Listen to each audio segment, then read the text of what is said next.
l'informatique, le numérique, ça change notre rapport au monde, et comprendre comment ça fonctionne, c'est évidemment se donner les moyens d'être libre.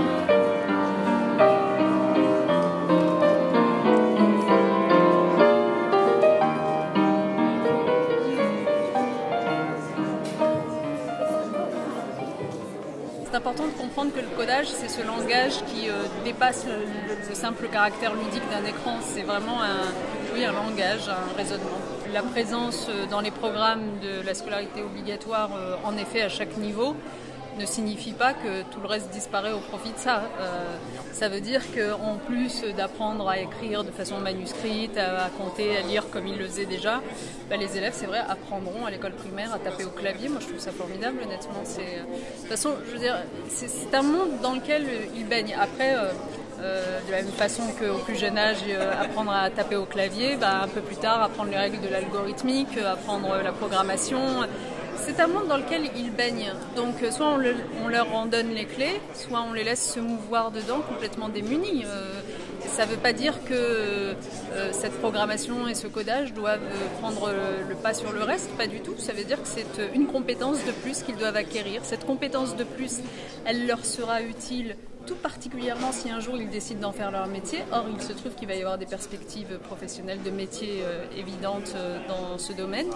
Mais elle leur sera utile même s'ils décident de ne pas en faire leur métier, parce que c'est une compétence de l'honnête homme du XXIe siècle, en quelque sorte. C'est une compétence généraliste qui ne se sert pas de la vente en ligne, qui ne met pas ses données personnelles sur Internet, qui n'est pas soucieux de savoir comment protéger tout cela. Donc non, je crois qu'honnêtement, on rend vraiment service aux jeunes générations. La progressivité des apprentissages des élèves, que d'arriver à travailler à ce point-là sur l'informatique au moment du collège plutôt qu'à l'école primaire, que ça répond aussi à d'autres exigences comme, le poids du cartable, le fait que dans les disciplines on puisse travailler sur des logiciels et des exercices peut-être plus exigeants encore pour permettre la différenciation pédagogique aux élèves.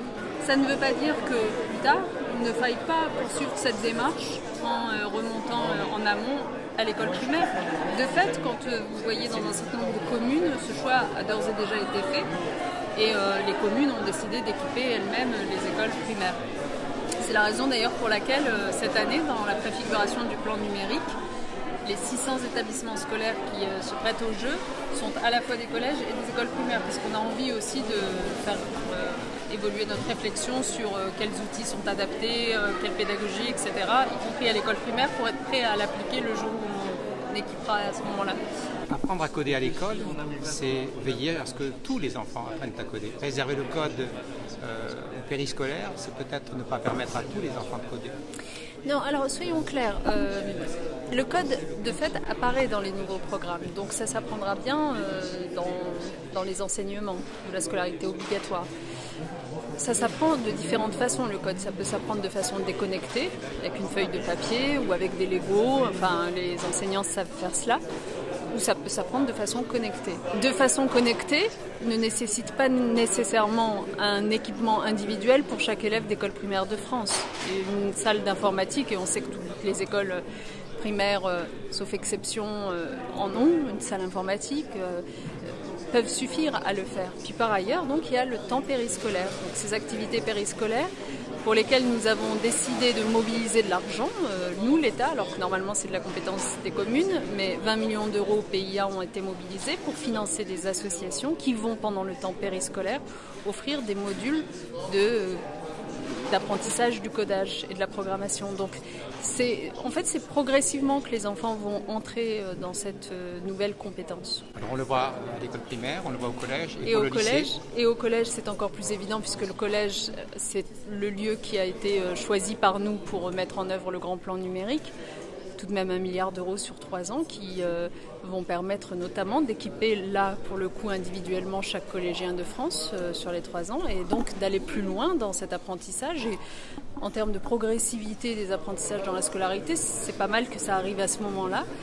pour permettre aux élèves de travailler beaucoup plus fréquemment sur des logiciels, de développer leurs compétences en algorithmique, de construire même eux-mêmes des applications, comme on a pu voir dans ce collège où nous sommes allés cette semaine, d'éducation musicale ou d'autres choses, de sciences et vie de la Terre.